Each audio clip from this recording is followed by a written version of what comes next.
Donc salut à tous, aujourd'hui je fais une petite vidéo pour vous montrer les différents stop disques qu'on peut retrouver donc, pour tous les budgets, avec les avantages, les inconvénients, avec des petites démonstrations.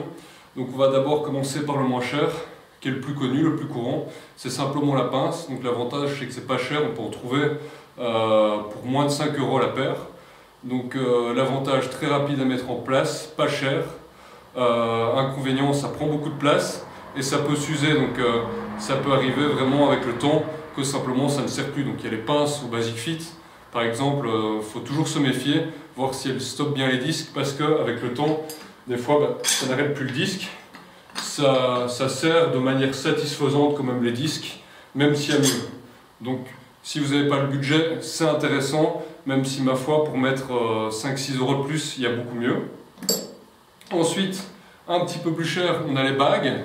Les bagues, donc l'avantage c'est qu'elles prennent très peu de place, qu'elles sont pas chères. L'inconvénient c'est que le pouvoir de serrage est pas super, et surtout ce qui est très embêtant, c'est que la partie de l'axe ici, quand je vais la tourner, elle va se retrouver ici, elle va abîmer le manchon de la barre. Donc ça c'est très embêtant pour ceux qui ont des belles barres, ou avec le temps, ça risque vraiment de l'abîmer. Et des fois c'est un petit peu plus compliqué à serrer. Donc ma foi pas terrible, il y a plusieurs modèles.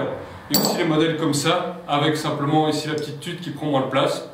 Ça peut être sympa aussi, mais c'est vraiment, si à mon sens, il y a un collier à pas acheter, c'est celui-là, parce qu'il abîme les barres. Il y a les pinces qui sont moins chères, même si elles prennent plus de place, mais c'est pas terrible. Ensuite, ici on a le Lockjaw, qui est en plastique. C'est très solide, très rapide. C'est le plus courant, hein. Ça a été popularisé avec le CrossFit, mais ça existait bien avant. Donc rapide à enfiler, hop. Ça serre très très fort, c'est ça qui est vraiment super. C'est super solide, donc on peut le laisser tomber même de très haut à hauteur de barre sur rack, il n'y a aucun souci. Alors les inconvénients, franchement, il n'y en a pas de trop, il n'y en a pas du tout en fait. Ça n'abîme pas la barre, c'est rapide à mettre en place, c'est pas trop cher, on peut en trouver pour une histoire de 8 € la paire en fouillant bien, ça existe même en version 30 mm.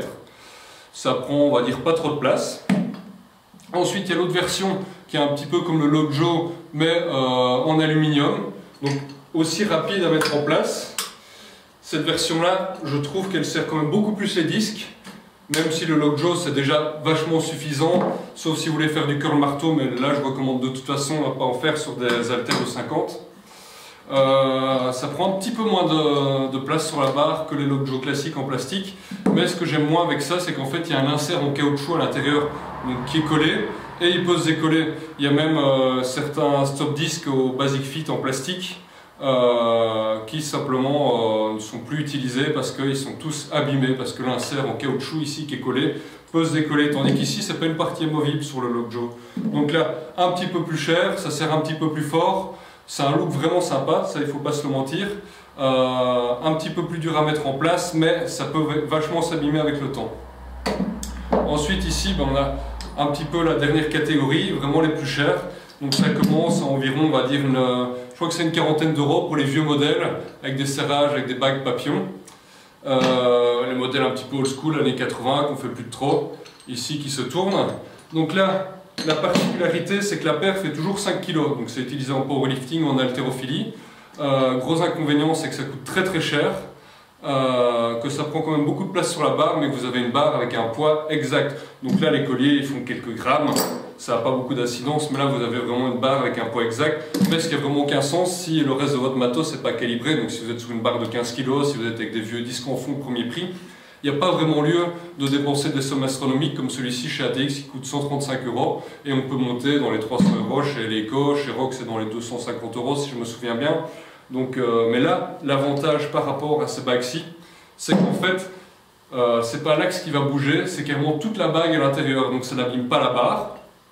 Relativement rapide à mettre en place, c'est un look sympa, mais totalement hors de prix, donc 135 €, c'est plus de 10 paires de Lockjaw qui à mon sens sont les meilleures que tout le monde devrait avoir. Donc voilà, c'était un petit peu les explications pour les disques. Si vous avez des questions, n'hésitez pas à poser des commentaires, et voilà, je ferai d'autres vidéos sur du matériel comme je sais que ça vous plaît.